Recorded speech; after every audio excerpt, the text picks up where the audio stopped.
You're watching the 6:15 p.m. primetime newscast on Canal, the international, that is in the English language. Thanks for joining us. My name is Gladys Sambojibang. We begin with the headlines.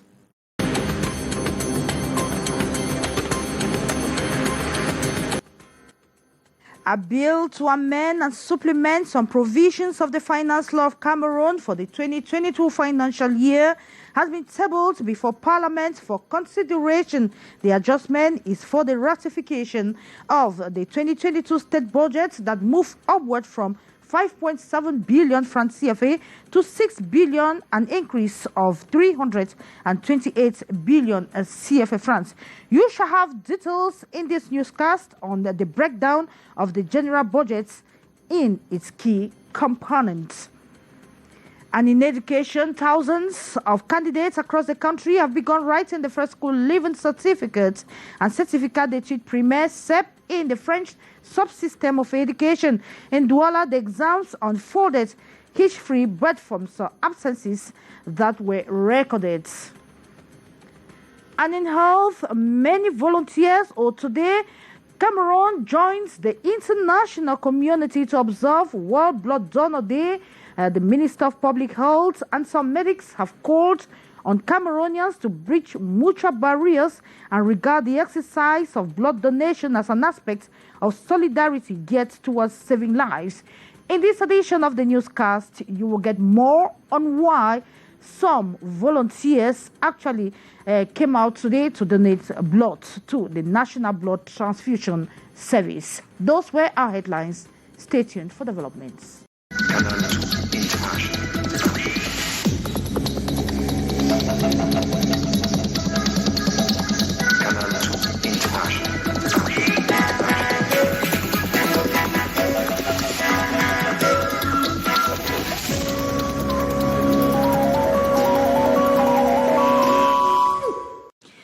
Good evening once again. We begin this newscast with the education story.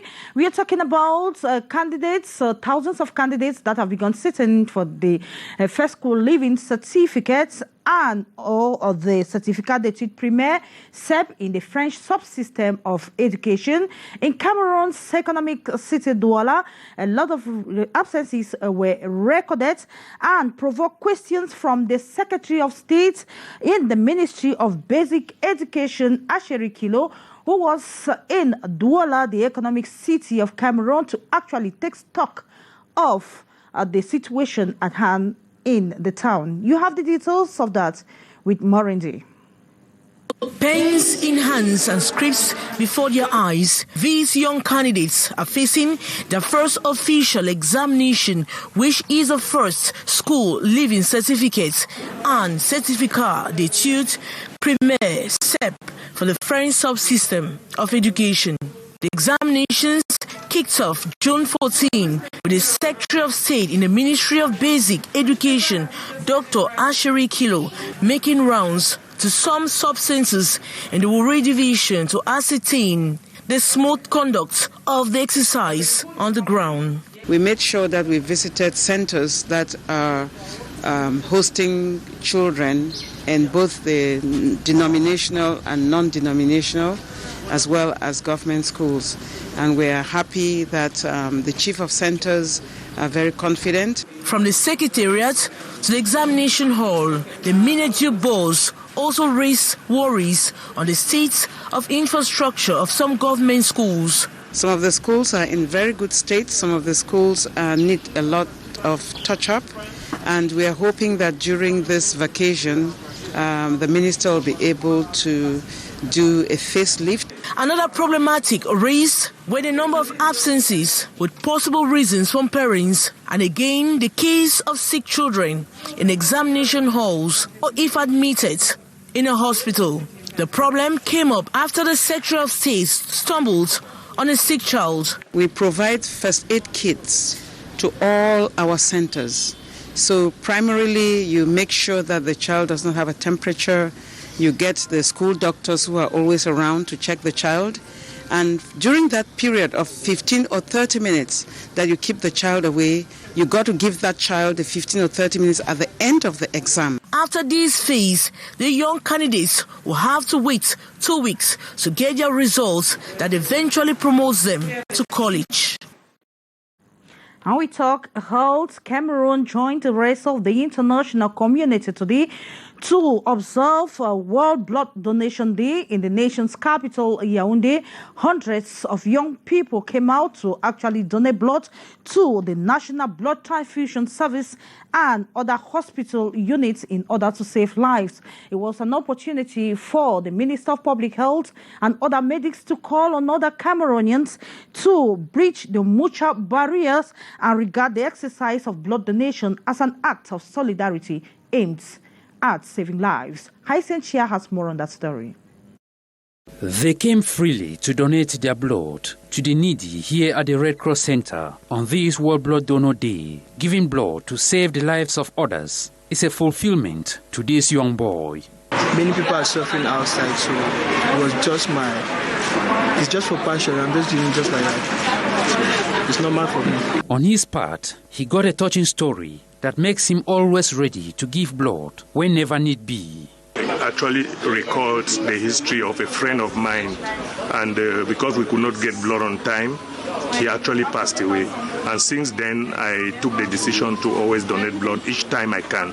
Commemorating the 2022 edition of the World Blood Donor Day, this June 14 in Yaoundé, the Minister of Public Health, Manouda Malachi, urged Cameroonians to cultivate the habit of donating the precious liquid to rescue lives. Donating his blood is a generously act, and is an act of solidarity with all Cameroonians that need blood. The National Blood Transfusion Service reveals that there are possibilities to meet the high demands of blood in the different health units across the country, but the constraints are very much present. Some would say, I will give my blood and it will be taken for witchcraft. All sorts of things are attributed to blood donation and blood, and it's a delicate thing. And so we need to educate our population so that they get out of some of those beliefs. An occasion to invite eligible age groups to shun fear and embark on the process. 18 to 60-year-old, come forward. If you are underweight, the medical personnel will find it out for you. So just come forward. Cameroon on this day equally received material support from the United Nations Population Fund to help in the effective blood processing and conservation. And we remain in health to talk about COVID-19. From tomorrow, June 15, 2022, persons wishing to be screened against COVID-19 would have to pay the sum of 30,000 francs CFA. This is contained in a release signed by the Minister of Public Health, Manouda Malachi, saying it is enshrined in the June 2nd, 2022 ordinance and would be made effective tomorrow, that is Wednesday, June 15, 2022, through the Public Revenue Dematerialization platform of the Ministry of Finance. The release also states that the payments will also be made on the physical payment sites at the National Public Health Laboratory in the nation's capital, Yaoundé, the Lakentini Hospital in Douala, and at the Garwa Regional Hospital Center. The establishment of other physical payment sites is imminent in Bafoussam as well as at all border health posts, according to the communique. The enrollment process at the said platform allows the generation of a unique code and the payment receipt that the users will present at one of the sampling sites of the network or laboratories approved for carrying out this test. At the end of the process, the test results and the payment receipts will be systematically checked at the border health post before boarding. But the release gives the toll-free number to get further information, and you have that on 1510. And then let's talk about politics. A bill to amend and supplement some provisions of the finance law of Cameroon for the 2022 financial year has been tabled before Parliament for consideration. The adjustment is for the ratification of the 2022 state budget that has moved up from 5.7 billion francs CFA to 6 billion CFA francs, an increase of 328 million francs CFA, billion francs CFA, a reflection of the prevailing domestic socioeconomic trends and recent developments on the international scene. Our reporter from the nation's capital, Beatrice Ngamo, gives us a general budget and its key components. The ordinance has made useful adjustments to the 2022 initial finance law to reflect the prevailing domestic socioeconomic trends and recent developments on the continental scene. In substance, the 2022 state budget has been increased by 328 billion in absolute terms and 5.8% in relative terms, from 5,752.4 billion in the initial finance law to 6,080.4 billion CFA franc. The general budget carries the greatest chunk, 5,977.7 billion, and the special appropriation accounts, 102.7 billion CFA franc.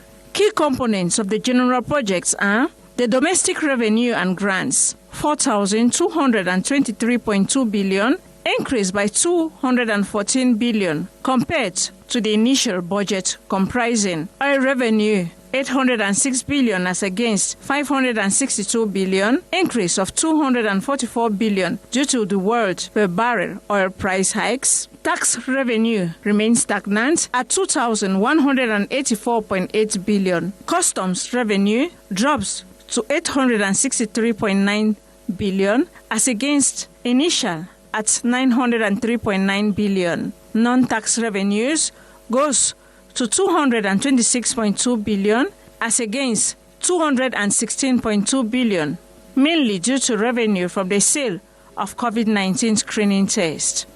Grants remain stagnant at 142.39 billion. On expenditure, excluding principal debts, it stands at 4,586 billion, an increase of 303 billion. This covers personal expenditure, 1,174.3 billion, an increase of 49.5 billion, with secondary school teachers' claim factored in and those of health personnel anticipated. Expenditures on goods and services, including allocations on decentralization and provision of import substitute, dropped. Transfer and subsidy increased to 1,013.1 billion against the initial of 653 billion due to the inclusion of marketers' earning loss supplement. Equity investment, including rehabilitation and restructuring expenditures, dropped. Externally financed investment was maintained at the initial 779.8 billion. So too, the interest on debts at 239.6 billion. The special appropriation accounts of 2022 are projected at 102.7 billion, a 50 billion reduction due to COVID. In same vein of adjustment, the budget deficit stands at 549.8 billion, up by 29 billion compared to the initial. Besides the deficit, other financing and cash flow costs borne by the state amounts to 1,320 billion. These budgetary expenditures and deficit shows a total functioning need of 1,868.5 billion, up by 114 billion. The substance of the bill tabled to parliamentarians for consideration during a special plenary sitting this Tuesday in Yaoundé. The Minister of Finance will defend the said bill. Although we have the new director of the French Development Agency, who is currently in Cameroon, to take stock of the tax awaiting her, Virginie Dacko, and the outgoing director of the French Development Agency will receive an audience by the Minister of the Economy, Planning and Regional Development, a visit which she says is mainly geared at helping her get first-hand information on the tax awaiting her in the days ahead. Hyacinthe has more. A brief moment of exchange between the new director of the French Development Agency, Virginie Dago, and Cameroon Minister of Economy, Planning and Regional Development, Alamine Ousmane May, as she prepares grounds to begin work. I can't say what is going to change right now. As I said, I will listen first. I will do my best to understand the environment. At her arrival in Cameroon, the outgoing director outlines major developmental projects in regions across the country with enormous impact on the population. We have big results that everybody can see in main cities like Bertois, like Bamenda, like Gaoundé, Garoua, Maroua. So I think it's very important. Bafoussam, it's important to show what is done on a day-to-day basis. And I think it's not only in infrastructure, not only bridges, but it's also done in health, in education. Virginie Dago says she is here to foster the complete realization of such an implanted roadmap. At first, I will try to consolidate what has been done so far, what has been a success, as Mr. Lebert said. And then I will see, we will probably have some room to do better. She takes up full function in Cameroon in the month of August this year. And then let's talk about roads in the nation's capital, Yaoundé. The 1.3 kilometers road linking Ekomo to Ngomo in the nation's capital, Yaoundé, would soon take shape. The rehabilitation work was launched today in the nation's capital. The details were Omoko Some. Top chrono, it has started. The rehabilitation work on the main road linking Ekono to Como, covering some 1.3 meters square. This work that will start now is financed by the clean coffers of the Yaoundé City Council. I don't always like talking about money, but I would like to complete what the representative of the construction enterprise just said. But all the envelope for this rehabilitation program has more than 1,246,000,000 francs CFA. This road located at Yaoundé 4th subdivision, the mayor says it is a +1 for his population, as where the road comes, economic development follows. Et ceci nous avantage en ce sens que nous sommes en... It is advantageous in the sense that we are building a very big commercial complex at Ekono Junction. This road will bring us customers and help boost the living standard of the population of this area. Notre complexe commercial, en même temps que ça va améliorer le standing de vie des populations de ce quartier. These happy city dwellers say this will help reduce traffic and ease movement. Nous sommes vraiment émus. We are very happy because we had a lot of problems on this road. Taxis were not even coming here because of traffic, potholes. But now we are very happy. Vraiment, nous sommes très contents. The Yaoundé City Mayor then urged the inhabitants of the zone of rehabilitation to collaborate with the road construction enterprise, easing their work and help them deliver on time. This by removing selling points, others on the road. It is with that report on the bad state of roads in the nation's capital and the launch of the Kumu-Ekono Road that we wrap up this edition of the bilingual of the newscasting, the primetime newscast on Canal International. The French edition will be yours at 7:50 with Aimé Catherine Mokore, and up next will be the brief with Lee Pieju. I'll be yours again same time tomorrow. God's willing. Bye-bye.